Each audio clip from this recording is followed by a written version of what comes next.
الرجيم بسم الله الرحمن الرحيم فناداها من تحتها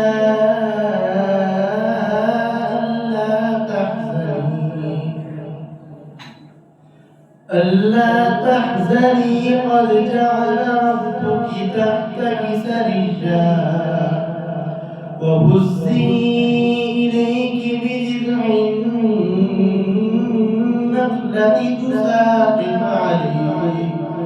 تساقط عليك رطبا جنيا فكلي واشربي وقري عينا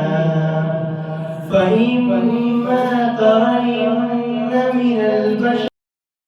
الرحمن صوما فلن أكلم اليوم إنسيا آمنت بالله صدق الله العظيم اونچی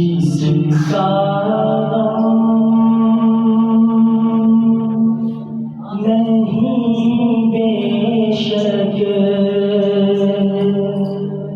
جگر کا خون ہو جائے کچھ اس کا غم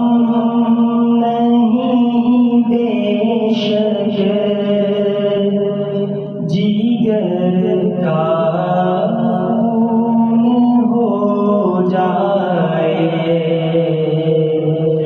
کچھ اس کا غم نہیں بے شک جگر کا خون ہو جائے وہ جی سے خوش ہو ایسا نعت کا مضمون ہو جائے وہ جی سے خوش ہو ایسا نعت کا مضمون ہو جائے.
اب میں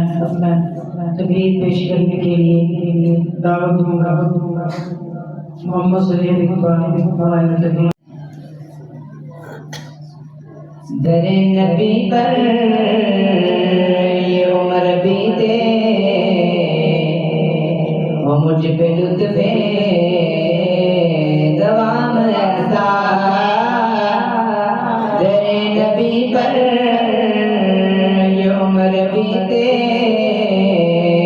وہ مجھ پہ لطف دوام ایسا. مدینے والے کہیں مقامی ہو ان کے در پر قیام ایسا. در نبی پر یہ عمر بیتے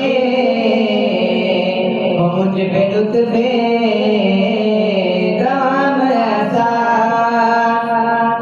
مدینے والے کہیں مقامی ہو ان کے در پر قیام ایسا. جو غمزدوں کو گلے لگا دے بروں کو دامن میں جو چھپا لے. جو غمزدوں کو گلے لگا لے بروں کو دامن میں جو چھپا لے. ہے دوسرا اس جہاں میں سوائے غیر الانام ایسا. نبی کرے نبی پر یہ عمر بیتے وہ مجھ پہ لطف دوام ایسا. مدینے والے کہیں مقامی ہو ان کے در پر قیام ایسا. نماز اقصیٰ میں جب پڑھائی تو انبیاء اور رسول یہ بولے. نماز اقصیٰ میں جب پڑھائی تو انبیاء اور رسول یہ بولے. نماز ہو تو نماز ایسی امام ہو تو امام ایسا. نماز ہو تو نماز ایسی امام ہو تو امام ایسا. در نبی پر یہ عمر بیتے وہ مجھ پہ لطف دوام ایسا. مدینے والے کہیں مقامی ہو ان کے در پر قیام ایسا. بلال تجھ پر نثار جاؤں کہ خود نبی نے تجھے بلایا. بلال تجھ پر نثار جاؤں کہ خود نبی نے تجھے بلایا. نصیب ہو تو نصیب ایسا غلام ہو تو غلام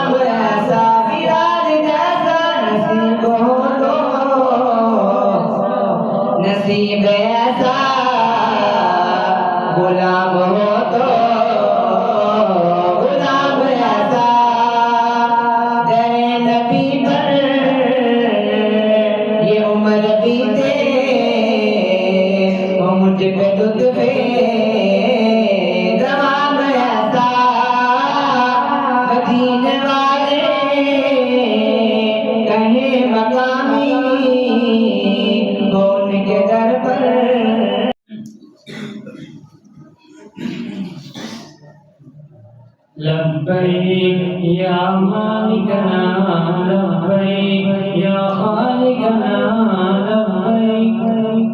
اے رب احد اے رب صمد اے رب ابد لبیک یا مالکنا لبیک یا خالقنا لبیک اے رب احد اے رب صمد اے رب ابد لبیک زمانے کا میں بدگارا میں لاکھوں غم کمارا ہوں میں اپنے نفس کے رستے پہ چل کر آج ہارا ہوں میں ایک ٹوٹا ہوا ظلمت بھرا بے نور تارا ہوں الہ سہارا دے مجھے اپنا الہی بے سہارا ہوں لبیک یا مالکنا لبیک یا خالقنا لبیک اے رب احد اے رب صمد اے رب ابد لبیک اندھیری رات میں تجھ کو خفا کرتا رہا مولا سرے محفل نظر کو بے حیا کرتا رہا مولا ہزاروں دل سے دل کو آشنا کرتا رہا مولا مگر تو نعمتیں پھر بھی عطا کرتا رہا مولا لبیک یا مالکنا لبیک یا خالقنا لبیک اے رب احد اے رب صمد اے رب ابد لبیک نہ دولت مانگنے آیا نہ شہرت کی طلب مجھ کو نہ طاقت کا میں بھوکا ہوں نہ قوت کی طلب مجھ کو نہ شہوت کا پجاری ہوں نہ عزت کی طلب مجھ کو فقط تیرا دیوانہ تیری غربت کی طلب مجھ کو لبیک یا مالکنا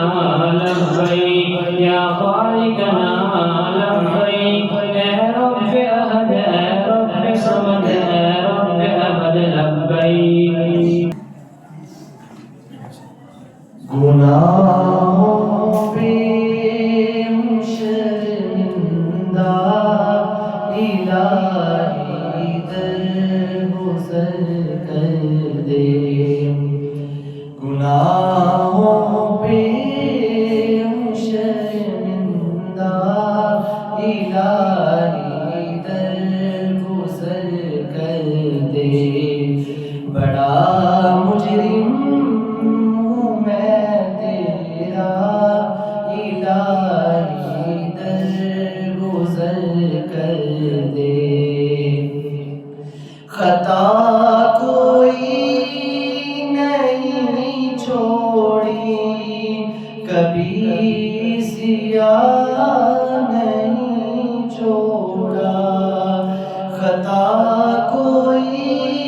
نہیں چھوڑی کبھی سیاہ نہیں چھوڑا بس سب کرتا ہوں میں توبہ الہی درگزر کر دے گناہوں پہ شرمندہ الہی درگزر کر دے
نبی کا واسطہ دے کر رہے ہیں یہ تیرا جوہر، نبی کا واسطہ دے کر رہے ہیں یہ تیرا جوہر، رضا کا دے دے پروانہ الہی در گزر کر دے، گناہوں پہ ہوں شرمندہ الہی در گزر کر دے۔ مظالم کی حد سرحد سے بھی آگے عبوری تھی، قیامت خود بتائے گی قیامت کیوں ضروری تھی، قیامت خود بتائے گی قیامت کیوں ضروری تھی، بڑی آباد دھرتی پر اجاڑا ایک بستی کو، فضاؤں میں اڑایا مار کر انسان کی ہستی کو، پتنگوں کی طرح اڑتی رہی لاشیں فضاؤں میں، فلک بھی خشک تھا جب سے چیخ وحشت ہواؤں میں، لہو ندیوں میں جاری ہو گیا معصوم بچوں کا، مداوا کون کرتا جا کہ ان محروم بچوں کا، مسلمانوں کے دل میں وہاں نہ تھا دنیا کی چاہت تھی، اسی دشمن سے یاری تھی، اسی کے ساتھ بیعت تھی، عرب کے شاہ بھی بزدل، عجم کے شاہ بھی ارذل، فساد دین کی خاطر بنے تیرا بر اجہل، بڑے خود غرض سے انسان تھے، ایک نفس نفسی تھی، کسی کا تھا نہ کوئی خوف سے لبریز دھرتی تھی، خدا کے سامنے جانے سے دنیا میں شعوری تھی، قیامت خود بتائے گی قیامت کیوں ضروری تھی، مظالم کی حد سرحد سے بھی آگے عبوری تھی، قیامت خود بتائے گی قیامت کیوں ضروری تھی، خدا کا خوف نہ کوئی تھا، سجدوں میں بھی چوری تھی، ایمانت میں خیانت، سود کی گردن میں ڈوری تھی، ہر ایک حرمت کی علت تھی، ہر ایک جھوٹے کی عزت تھی، عمارت میں وزارت میں فریب و مکر عادت تھی، ذرا سی بات پر قتل اور غارت عام ہو جاتی، صبح بھی بدسلوکی ہو اسی میں شام ہو جاتی، عرب کے بدوں کا جب محلوں میں تغابن تھا، خدا کے دین کا دنیا کی خاطر جب تعامل تھا، لباس ظاہری عمدہ مگر دل میں سیاہی تھی، زنا بھی عام تھا ہر سو، شرابوں کی تباہی تھی، جہاں میں مرد عورت سے تھی، عورت مرد کی طرح کھڑی تھی سامنے بازار، کاروبار میں تنہا ہوئی تھی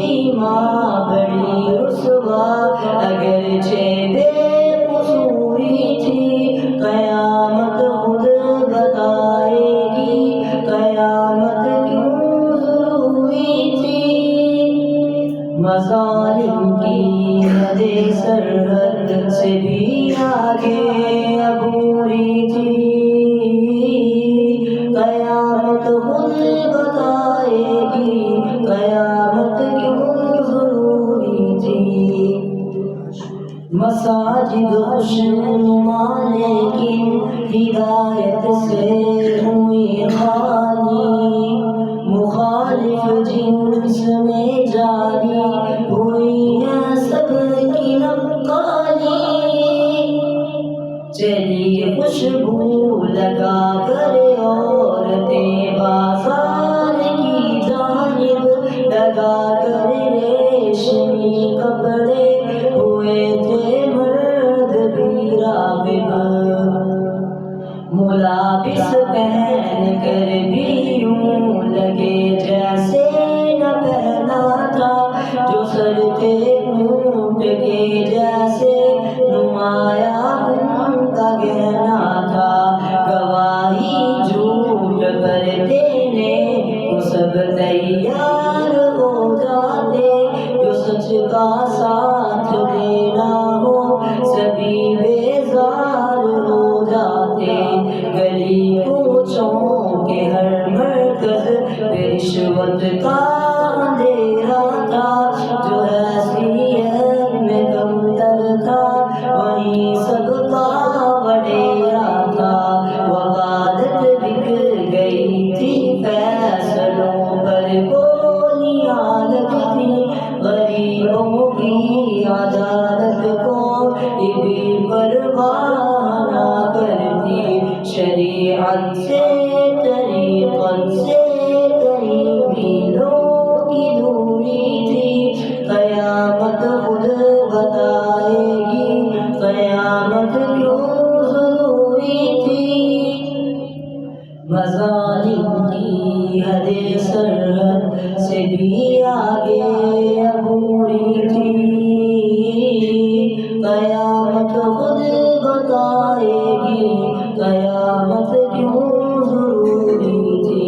قیامت خود بتائے گی قیامت کیوں ضروری تھی۔ کہ جو انسان کو بڑا بول دیتی ہے اور انسان عظمتوں پر پہنچ جاتا ہے، عظمتوں والی زندگی گزارتا ہے، اور یہ انسان کی زبان ہے جو بولتی ہے تو پھر لغویات کرتی ہے، بکواسات کرتی ہے، جس کی وجہ سے انسان کی عزت کے اندر کمی آتی ہے، اور یہ زبان جو ہے انسان کو عزتوں کے مقاموں پر بٹھا دیتی ہے اور ذلتوں کی جگہ پر لے جاتی ہے۔ تو عربی کا شاعر کہتا ہے جراحت السنان لہتیاں ولا یلزام ما جرح اللسان، زخم تو تیروں کے بھی ہوتے ہیں، تلواروں کے بھی ہوتے ہیں، نیزوں کے بھی ہوتے ہیں، لیکن وہ زخم مٹ جایا کرتے ہیں، لیکن انسان کی یہ زبان جو کسی کے دل پر زخم کر دیتی ہے تو پھر جب تک انسان رہتے ہیں تو اس کے دل میں اس زبان کا زخم بھی برقرار رہتے ہیں۔ اس لیے ہمیں چاہیے کہ ہم اپنی زبان کو احتیاط کے ساتھ کھولیں اور احتیاط کے ساتھ استعمال کریں۔ اب میں تقریر پیش کرنے کے لیے دعوت دوں گا محمد یونس آئیں اور تقریر پیش کریں۔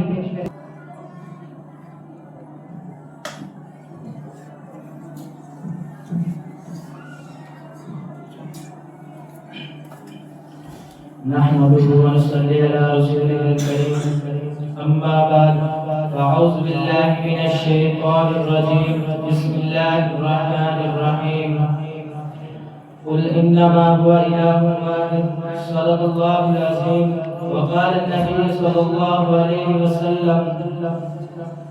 يا أيها الناس قولوا لا إله إلا الله تفلحوا، أو كما قال عليه الصلاة والسلام۔ محترم اساتذہ کرام اور میرے ہمکر ساتھیوں، السلام علیکم ورحمۃ اللہ وبرکاتہ۔ آج میری تقریر کا موضوع ہے کلمہ طیبہ۔ سامعین محترم، کلمہ طیبہ اسلام میں داخل ہونے کا مین دروازہ ہے۔ جو شخص کفر سے اسلام میں اور شرک سے توحید میں داخل ہونا چاہتا ہے وہ سچے دل سے اگر اس کلمے کو پڑھ لے گا وہ مسلمان ہو جائے گا۔ اس مبارک کلمہ کے دو حصے ہیں، پہلا حصہ لا الہ الا اللہ، دوسرا حصہ محمد رسول اللہ۔ سامعین محترم، پہلے حصے میں اگرچہ چاہتے ہیں مگر اس مبارک کلمہ کے دو حصے ہیں، پہلا حصہ لا الہ الا اللہ، دوسرا حصہ محمد رسول اللہ۔ سامعین محترم، پہلے حصے میں اگرچہ 4 لفظ ہیں مگر اس میں پورے دین کی ترجمانی موجود ہے، اس میں پورے دین کی ترجمانی موجود ہے۔ لا الہ الا اللہ کا معنی نہیں ہے کوئی معبود مگر اللہ، یہ وہی کلمہ ہے جس کی دعوت کم و بیش 1,24,000 انبیاء علیہ السلام دیتے رہے اور اپنی قوم کو اس کلمے کی طرف بلاتے رہے۔ چنانچہ حضرت نوح علیہ السلام 950 سال تک اس کلمے کی دعوت دیتے رہے، حضرت ہود علیہ السلام بھی اسی کلمے کی دعوت دیتے رہے، صالح علیہ السلام بھی اسی کلمے کی دعوت دیتے رہے، شعیب علیہ السلام بھی اسی کلمے کی دعوت دیتے رہے، ابراہیم علیہ السلام بھی اسی کلمے کی دعوت دیتے رہے، یعقوب علیہ السلام بھی اسی کلمے کی دعوت دیتے رہے، داؤد علیہ السلام بھی اسی کلمے کی دعوت دیتے رہے، سلیمان علیہ السلام بھی اسی کلمے کی دعوت دیتے رہے، موسیٰ علیہ السلام بھی اسی کلمے کی دعوت دیتے رہے، عیسیٰ علیہ السلام بھی اسی کلمے کی دعوت دیتے رہے، اور آخر میں میرے اور آپ کے پیغمبر حضرت محمد صلی اللہ علیہ وسلم وہ بھی اسی کلمے کی دعوت دیتے رہے۔ فرمایا یا ایھا الناس قولوا لا الہ الا اللہ تفلحوا، اے لوگوں لا الہ الا اللہ کی گواہی دے دو کامیاب ہو جاؤ گے۔ معلوم ہوا کہ تمام انبیاء علیہ السلام اسی کلمے کی طرف محنت کرتے رہے اور اس بات کی طرف راغب کرتے رہے کہ اللہ کے سوا کوئی معبود نہیں، اللہ کے سوا کوئی خالق نہیں، اللہ کے سوا کوئی مالک نہیں، اللہ کے سوا کوئی مشکل کشا نہیں، اللہ کے سوا کوئی حاجت روا نہیں، اللہ کے سوا کوئی حاضر ناظر نہیں، اللہ کے سوا کوئی حاضر ناظر نہیں، اللہ کے سوا کوئی رزاق نہیں۔ الغرض اس کلمے کی دعوت میں حضور صلی اللہ علیہ وسلم کو مصائب کے پہاڑ برداشت کرنے پڑے۔ دندان مبارک شہید کو لائے، جس میں اطہر مبارک شہید کو لایا، صحابہ لوگ روحان ہو گئے مگر کلمہ نہیں چھوڑا، یاران رسول لوگ روحان ہو گئے مگر کلمہ نہیں چھوڑا، اہل بیت لوگ روحان ہو گئے مگر کلمہ نہیں چھوڑا۔ حضرت بلال رضی اللہ تعالیٰ عنہ گرم ریت پر گھسیٹا گیا مگر کلمہ نہیں چھوڑا، حضرت خبیب کو گرم انگاروں پر لٹایا گیا مگر کلمہ نہیں چھوڑا، حضرت حذیفہ کو ابلتے ہوئے پانی میں ڈالا گیا مگر کلمہ نہیں چھوڑا۔ آخر کیوں نہیں چھوڑا؟ اس لیے کہ کلمہ آپ صلی اللہ علیہ وسلم کا موجود تھا، اس لیے کہ کلمہ آپ صلی اللہ علیہ وسلم کا دستور تھا، اس لیے کہ کلمہ صحابہ کرام کا نشان تھا، اس لیے کہ کلمہ صحابہ کا ایمان تھا۔ کلمہ کا دوسرا حصہ محمد رسول اللہ، یعنی محمد صلی اللہ علیہ وسلم اللہ کے رسول ہیں۔ کلمہ طیبہ آپ صلی اللہ علیہ وسلم کی رسالت کے بغیر مکمل ہی نہیں ہو سکتا، دین آپ صلی اللہ علیہ وسلم کی رسالت کے بغیر کامل ہی نہیں ہو سکتا، اسلام آپ صلی اللہ علیہ وسلم کی رسالت کے بغیر مکمل ہی نہیں ہو سکتا۔ میں تو کہتا ہوں آپ صلی اللہ علیہ وسلم کی رسالت اسلام کی ضامن، آپ صلی اللہ علیہ وسلم کی رسالت دین کی ضامن، آپ صلی اللہ علیہ وسلم کی رسالت ایمان کی ضامن، آپ صلی اللہ علیہ وسلم کی رسالت عدل انصاف کی ضامن ہے۔ لا الہ الا اللہ محمد رسول اللہ، اللہ کے سوا کوئی معبود نہیں، محمد صلی اللہ علیہ وسلم اللہ کے رسول ہیں۔ خدا خدائی میں یکتا ہے، محمد مصطفی میں یکتا ہے، خدا کے بعد کوئی خدا نہیں ہو سکتا، محمد کے بعد کوئی مصطفی۔ اما بعد فاعوذ باللہ من الشیطان الرجیم، بسم اللہ الرحمن الرحیم، وقرن فی بیوتکن ولا تبرجن تبرج الجاہلیۃ الاولی، صدق اللہ العظیم۔ میرے قابل فخر اساتذہ اکرام اور میرے ہم سفر ساتھیوں، آج کے دن اس اہم موضوع پر انتہائی اختصار کے ساتھ گفتگو کرنے جا رہا ہوں، وہ ہے اسلام میں عورت کا مقام۔ آج کے اس پرفکر دور میں بعض جدید تعلیم یافتہ حضرات جن کو پڑھے لکھے جاہل کہنا زیادہ مناسب ہے، ان کی طرف سے یہ بات تواتر کے ساتھ کہی جا رہی ہے کہ عورت ہمارے معاشرے کا مضمون ترین طبقہ ہے، اس کے حقوق کمال ہو رہے ہیں، اس کا استحصال ہو رہا ہے، اور ساتھ ساتھ یہ بات بھی کہی جا رہی ہے کہ یورپ نے عورت کو آزادی دی ہے، اس کو حقوق دیے ہیں، اس کو مردوں کے برابر لا کھڑا کیا ہے، جس کی بدولت وہ خوب ترقی کر رہی ہے۔ لیکن یاد رکھیے گا، دنیا میں کسی مذہب، کسی تمدن، کسی سوسائٹی اور کسی قانون نے عورت کو وہ مقام و مرتبہ نہیں دیا جو اسلام نے اسے دیا ہے۔ آپ طریق اٹھا کر دیکھیے، قدیم یونان میں عورت کو شیطان کی بیٹی اور نجاست کا مجسمہ سمجھا جاتا تھا، وہ غلاموں کی طرح بازار میں بیچی جاتی تھی، میراث میں اس کا کوئی حق نہ تھا، دنیا میں عورت کو جانور کا مقام دے رکھا تھا، نکاح کو عورت کے خریدنے کا ذریعہ سمجھا جاتا تھا، اصولاً عورت کو ہمیشہ نابالغ سمجھا جاتا تھا، معمولی قصور کو اسے موت کے گھاٹ اتار دیا جاتا تھا۔ اہل عرب زمانے جاہلیت میں جب لڑکیوں کو زندہ دبور کر رہے تھے، اس وقت اللہ کے آخری نبی نے اس عورت کو ذلت اور پستی کی گہرائیوں سے اٹھایا، عظمت و رفعت کے بلند مقام پر فائز کر دیا۔ میرے بھائیوں، اگر آپ دوسری تہذیبوں کے مقابلے میں اسلام کا مطالعہ کریں تو آپ بے ساختہ بول اٹھیں گے، عورت کا حسرا تھی، اسلام نے اس کو اسریہ پہنچا دیا، وہ برطرف تھی، اسلام نے اس کو نور چشم بنا دیا، وہ کانٹوں کے بستر پر تھی، اسلام نے اس کو پھولوں کی سیب پہ بٹھا دیا، موت و حیات کشمکش میں تھی، اسلام نے اس کو زندگی عطا کر دی، وہ بمال تھی، اسلام نے اس کو کمال بنا دیا، وہ زندے کے شانہ تھی، اسلام نے اس کو گھر کا سجانا لگا دیا، وہ برباد تھی، نشاد تھی، اسلام نے اس کو شاد کر اٹھایا، آباد کر دیا۔ میرے بھائیوں، میں تسلیم کرتا ہوں کہ اسلام عورت کے حسن کے، اس کی جوانی کو پردے میں قید کرتا ہے، لیکن اسلام عورت کو آزادی دیتا ہے، اسلام عورت کو عمر کے ہر حصے میں قابل احترام کھلاتا ہے، اسلام عورت کو بچپن میں شفقت دیتا ہے، جوانی میں محبت دیتا ہے، بڑھاپے میں عظمت دیتا ہے، اسے مرنے کے بعد دعائے مغفرت کا حق دیتا ہے۔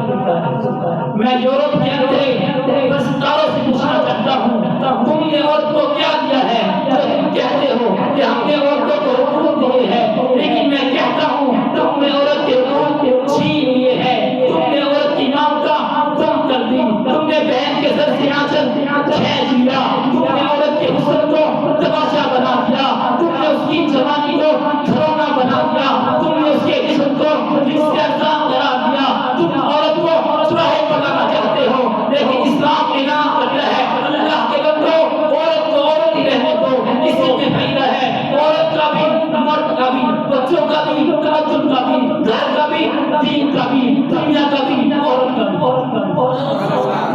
سامعین گرامی، آپ دنیا کے اندر کوئی بھی ایسا مذہب اسلام کے علاوہ نہیں دکھا سکتے، کوئی بھی ایسا قانون نہیں بتلا سکتے جس میں بیٹی کی تربیت کو جنت کی ضمانت بتلایا گیا ہو، جس میں اچھی بیوی کو آدھا ایمان قرار دیا گیا ہو، جس مذہب میں ماں کو فقط کہنے کی اجازت نہ ہو، جس مذہب میں ماں کے پاؤں تلے جنت بتلائی گئی ہو۔ اور یاد رکھیے اسلام نے عورت کو اس وقت عزت دی ہے جب عورت کا ظلم و تشدد ہو رہا تھا، جب عورت کے انسان ہونے نہ ہونے میں بحثیں ہو رہی تھی، اور اسلام عورت کو حقارت کی نظر سے دیکھ بھی کیسے سکتا ہے، جبکہ عورت کے بدن سے نبی بھی پیدا ہوتا ہے، صحابی پیدا ہوتا ہے، محدث مفسر قطب ابدال ولی اسی کے پیٹ سے جنم لیتا ہے۔ اور یاد رکھیے گا اگر اسلام عورت کو حقوق نہ دیتا تو اسلامی تاریخ میں کوئی مفسرہ، کوئی محدثہ، کوئی حافظہ، کوئی عالمہ پیدا نہ ہوتی، اور اسلام عورت کو حقوق نہ دیتا تو ہماری تاریخ میں سیدہ عائشہ، سیدہ فاطمہ، سیدہ اسماء بنت ابی بکر رضی اللہ عنہ جیسی پیدا نہ ہوتی۔ اسلام پر تنازع کرنے والوں، اسلام پر بکواس کرنے والوں،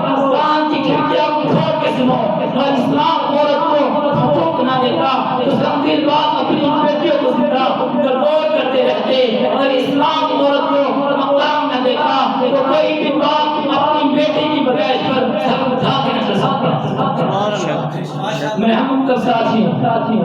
اسلام نے عورت کو جو صحیح مقام دیا ہے اس کو سمجھنے کی کوشش کیجیے، اور یوگ کے اندر پسندہ بغیر کو پیچھے چل کر اپنے گھر کی پرسکون زندگی کو، اپنی عزت اور وقار کو، اپنی دین اور دنیا کو برباد نہ کیجیے۔ اللہ تعالیٰ سے دعا ہے کہ اللہ تعالیٰ ہمیں ان نامنہاد وکیلوں اور جھوٹے غمخواروں سے بچنے کی توفیق عطا فرمائے۔ وما علینا الا البلاغ۔ الحمد لله وحده أما بعد فأعوذ بالله من الشيطان الرجيم بسم الله الرحمن الرحيم ورفعنا لك ذكرك صدق الله العظيم۔ محترم سادہ کرام اور میرے ساتھیوں، السلام علیکم ورحمۃ اللہ وبرکاتہ۔ سامعین محترم، میں آپ حضرات کے سامنے حضور صلی اللہ علیہ وسلم کی سیرت طیبہ کے موضوع پر گفتگو کرنا چاہتا ہوں۔ سامعین گرامی، ہر آدمی نے اپنے اپنے انداز میں حضور صلی اللہ علیہ وسلم کی سیرت بیان کی، لیکن آج تک کوئی حضور صلی اللہ علیہ وسلم کی سیرت طیبہ کے سمندر کی گہرائیوں تک نہیں پہنچ سکا، لیکن اس نے پھر بھی بے مقام اور مرتبہ حاصل کیا۔ اب دیکھیے کہ حضور صلی اللہ علیہ وسلم کی سیرت طیبہ کے سمندر کی گہرائیوں میں ابو بکر نے غوطہ لگایا تو صدیق اکبر بن گیا، عمر فاروق نے غوطہ لگایا تو قاضی سے عادل بن گیا، عثمان غنی نے غوطہ لگایا تو ذوالنورین بن گیا، علی المرتضیٰ نے غوطہ لگایا تو شیر خدا بن گیا، حبشے کی بلال نے غوطہ لگایا تو جنت کا وارث بن گیا۔ سامعین محترم، دنیا میں انبیاء علیہ السلام تو بہت آئے، لیکن جو بھی آیا ان کی سیرت کا آغاز ان کی پیدائش کے بعد ہوا۔ اب توجہ کرنا، حضرت آدم علیہ السلام کی سیرت کا آغاز ان کی پیدائش کے بعد ہوا، حضرت عیسیٰ علیہ السلام کی سیرت کا آغاز ان کی پیدائش کے بعد ہوا، حضرت نوح علیہ السلام کی سیرت کا آغاز ان کی پیدائش کے بعد ہوا، حضرت زکریا علیہ السلام کی سیرت کا آغاز ان کی پیدائش کے بعد ہوا، حضرت موسیٰ علیہ السلام کی سیرت کا آغاز ان کی پیدائش کے بعد ہوا، حضرت یحییٰ علیہ السلام کی سیرت کا آغاز ان کی پیدائش کے بعد ہوا، حضرت یعقوب علیہ السلام کی سیرت کا آغاز ان کی پیدائش کے بعد ہوا، حضرت ابراہیم علیہ السلام کی سیرت کا آغاز ان کی پیدائش کے بعد ہوا، حضرت اسماعیل علیہ السلام کی سیرت کا آغاز ان کی پیدائش کے بعد ہوا، حضرت یوسف علیہ السلام کی سیرت کا آغاز ان کی پیدائش کے بعد ہوا، حضرت عیسیٰ علیہ السلام کی سیرت کا آغاز ان کی پیدائش کے بعد ہوا، حتیٰ کہ 1,24,000 انبیاء علیہ السلام اس دنیا میں تشریف لائے، ان انبیاء علیہ السلام کی سیرت کا آغاز ان کی پیدائش کے بعد ہوا، لیکن قربان جو اپنے نبی پر کہ ان کی پیدائش تو بعد میں ہوئی، لیکن ان کی سیرت کا آغاز ان کی پیدائش سے پہلے ہوا۔ اب دیکھیے کہ حضرت آدم علیہ السلام کا آخری وقت ہے، اپنے بیٹے کو وصیت کر رہی ہے کہ بیٹا اگر تجھے کسی چیز کی ضرورت پڑے تو اللہ تعالیٰ سے محمد کا واسطہ دے کر مانگنا۔ بیٹا کہتے ہیں ابو محمد کون ہے؟ جناب آدم علیہ السلام فرماتے ہیں بیٹا سن، بات اتنی سی ہے کہ اگر دنیا میں محمد نہ آنا ہوتا تو دنیا کے نظام نہ بنایا جاتا، کائنات کا نظام نہ سجایا جاتا، تو اور میں نہ ہوتے، حتیٰ کہ دنیا میں کچھ نہ ہوتا۔ یہ جو کچھ بنایا گیا ہے محمد کے واسطے بنا کر سجایا گیا ہے، بسایا گیا ہے۔ میرا تو خیال ہے کہ حضرت آدم علیہ السلام کہتے ہوں گے فلک خوبصورت سجایا نہ ہوتا، کسی شاید بھی ایک سایہ نہ ہوتا، نیا شکر سے نجات تارے شکر روزے ان ہندے نظارے، جنگا بشرتے نہ کوئی پرندہ، حیاتی مماتی نہ مویا نہ دعا۔ بولیے نا سبحان اللہ جی، بولیے فلک خوبصورت سجایا نہ ہوتا، کسی شاید بھی ایک سایہ نہ ہوتا، نیا شکر سے نجات تارے شکر روزے ان ہندے نظارے، جنگا بشرتے نہ کوئی پرندہ، حیاتی مماتی نہ مویا نہ دعا۔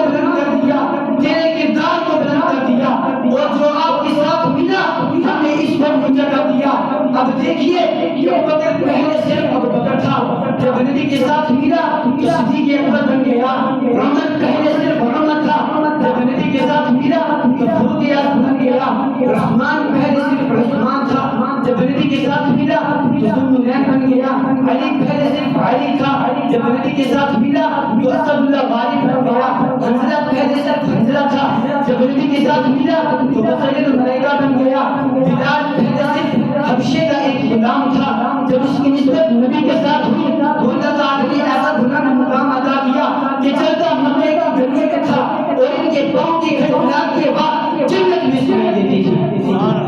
میں اپنی تقریر کے اختتام کی طرف چلتا ہوں. خدا نے کامل خیال ورگا کسی دا کامل خیال کوئی نہیں, خدا نے کامل خیال ورگا کسی دا کامل خیال کوئی نہیں, میرے محمد محمد کے سونا کسی دا حسن و جمال کوئی نہیں. میں جا کے پوچھا اما حلیمہ کوئی سونا مدنی نہ ڈھیر ہوئے, جواب ملیا عظیم قبلہ جنیا کسے عبادت کوئی نہیں. رکھا حسن مصدی عاشق کروڑا مصدی من مدے, رکھا حسن مصدی عاشق کروڑا مصدی من مدے. میرے نبی عاشق بلال ورگا کسے عاشق بلال کوئی نہیں.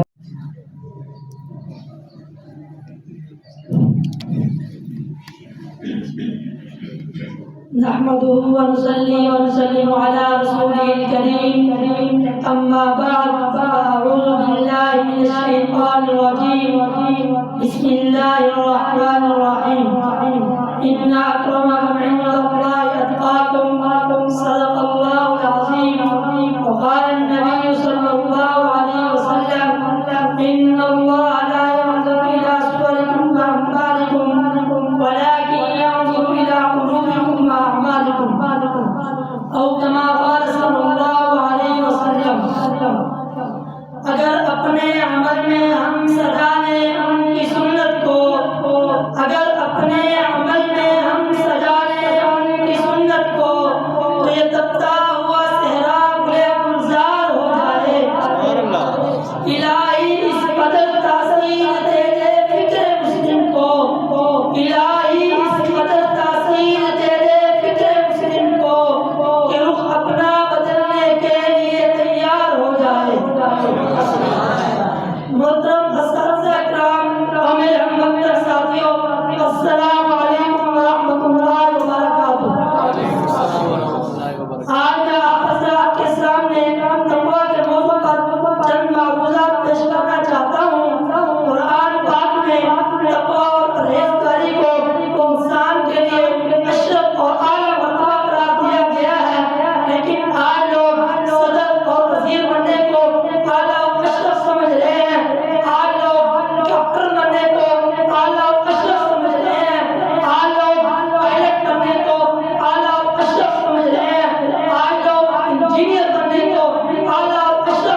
must give to Allah, the Lord of the world. We thank Him, we seek His help, and we ask His God's forgiveness. Today, I remind myself and all of you, the importance of taqwa, God consciousness. Allah says in the Quran, oh, you who believe, fear Allah, as you should be feared, and do not die except as Muslims. Taqwa is not just staying away from sin, but also about doing what is in the effect of our lives. How we speak, how we others, how we pray, and how we are doing. Remember, success in this life and hereafter comes only through obedience to Allah and following the sunnah of our Prophet Muhammad sallallahu alaihi wasallam. May Allah make us among the muttaqun, those who have taqwa, and grant us Jannah. Jazakallahu khairan. Assalamu alaikum wa rahmatullah. أما بعد فأعوذ بالله من الشيطان الرجيم بسم الله الرحمن الرحيم لقد كان لكم في رسول الله أسوة حسنة صدق الله العظيم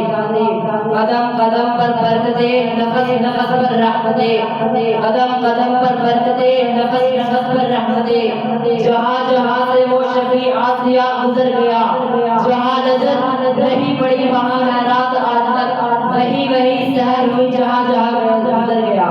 میرے محترم ساتھ کرام اور میرے محترم ساتھیوں السلام علیکم ورحمۃ اللہ وبرکاتہ.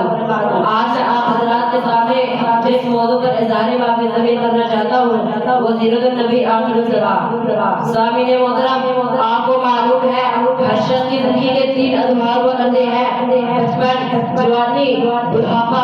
یہ بھی سیرت نگاروں مقرروں خطیبوں دانشوروں ادیبوں کا اصول ہے. جب کسی شخص کی عمر لکھی جاتی ہے یا بیان کی جاتی ہے اس کا آغاز بچپن سے رہتا ہے بڑھاپے پر ختم کیا جاتا ہے. لیکن میرے محبوب ساقی کوثر شافی بیشر محمد مصطفیٰ احمد مصطفیٰ کی حیات مبارکہ کا آغاز بھی عجیب ہے اختتام بھی عجیب ہے. سیرت مصطفیٰ کا آغاز عالم الفاظ ہوتا ہے سیرت مصطفیٰ کا اختتام عالم حشر پر ہوتا ہے. یہی وجہ سے امیر المؤمنین حضرت عائشہ نے کسی نے حضور کی سیرت کے بابت میں پوچھا تو حضرت عائشہ نے فرمایا کیا تم قرآن نہیں پڑھتے؟ پورا قرآن میرے آقا کی سیرت ہے. حاضرین محترم حضور کی ایک سیرت وہ ہے جو انبیاء بیان کرتے ہیں ایک سیرت وہ ہے جو انبیاء بیان کرتے ہیں ایک سیرت وہ ہے جو اولیاء بیان کرتے ہیں ایک سیرت وہ ہے جو اصفیاء بیان کرتے ہیں ایک سیرت وہ ہے جو عالم خطیب بیان کرتے ہیں ایک سیرت وہ ہے جو پیر و قطب بیان کرتے ہیں ایک سیرت پاک وہ ہے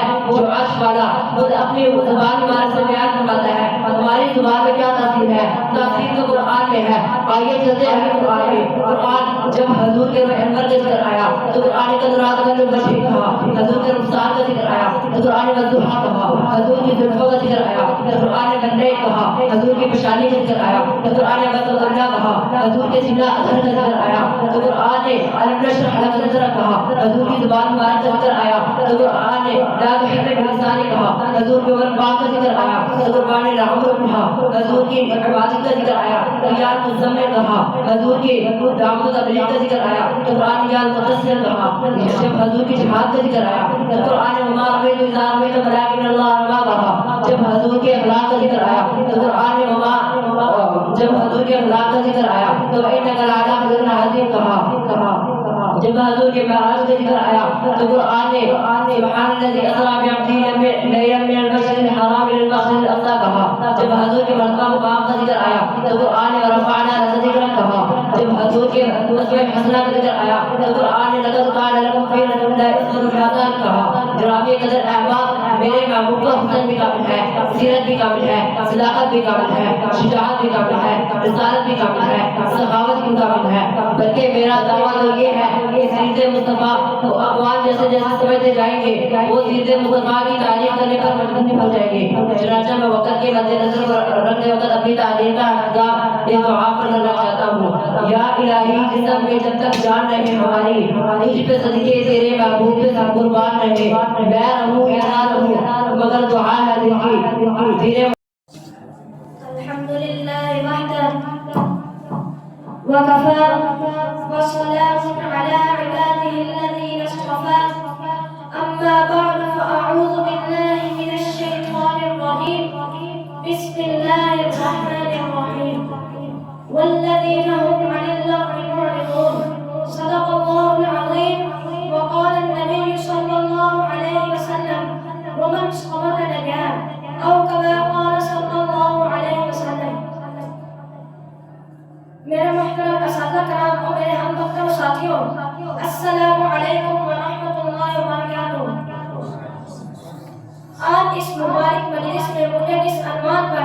اپنی معروضات پیش کرنی ہے وہ ہے زبان کی حفاظت۔ سامعین محترم، اللہ تعالیٰ کا فرمان ہے قد افلح المؤمنون، یقیناً ایمان والے کامیاب ہو گئے۔ اے خدا، ایمان والوں کی نشانی کیا ہے؟ ارشاد ہوا الذین هم فی صلاتهم خاشعون والذین هم عن اللغو معرضون، وہ لوگ ہیں جو اپنی نمازوں میں خشوع کرتے ہیں، لغویات، ہزلیات، بےہودہ اور بے فائدہ قول و عمل سے بچتے ہیں۔ سامعین محترم، سیدنا صحینا امام المرسلین فخر الاولین والآخرین محبوب القوة المتین رحمت للعالمین صلی اللہ علیہ وسلم کا ارشاد ہے جو شخص اللہ اور قیامت کے دن پر یقین رکھتا ہے اس کو چاہیے کہ اچھی بات کہے یا اپنی زبان کو بند رکھے۔ سامعین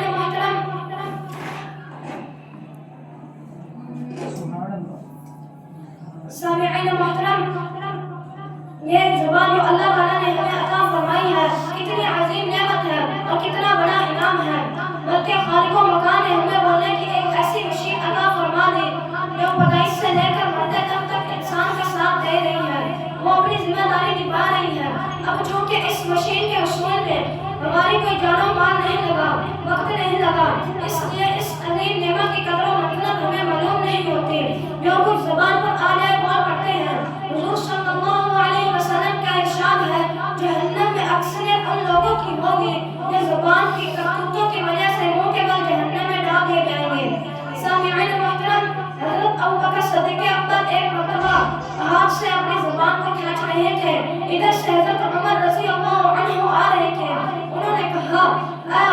افضل البشر بعد الانبیاء، اے محبوب پیغمبر کے نائب، آپ یہ کیا کر رہے ہیں؟ انہوں نے کہا اے عمر ان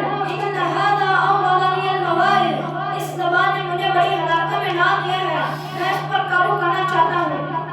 تاکہ اس میں سچائی تو ہو، برائی نہ ہو، صدق تو ہو، کذب نہ ہو، محبت تو ہو، نفرت نہ ہو، خیر تو ہو، شر نہ ہو، وفا تو ہو، جفا نہ ہو، محبت تو ہو، نفرت نہ ہو۔ سامعین محترم، حضور صلی اللہ علیہ وسلم کا فرمان ہے جو شخص مجھے دو چیزوں کی ضمانت دے دے، زبان کی اور شرمگاہ کی، میں اس کو جنت کی ضمانت دیتا ہوں۔ دعا ہے کہ اللہ تعالیٰ ہمیں آپ صلی اللہ علیہ وسلم کی مبارک زندگی پر عمل کرنے کی کوشش عطا فرمائے۔ آمین۔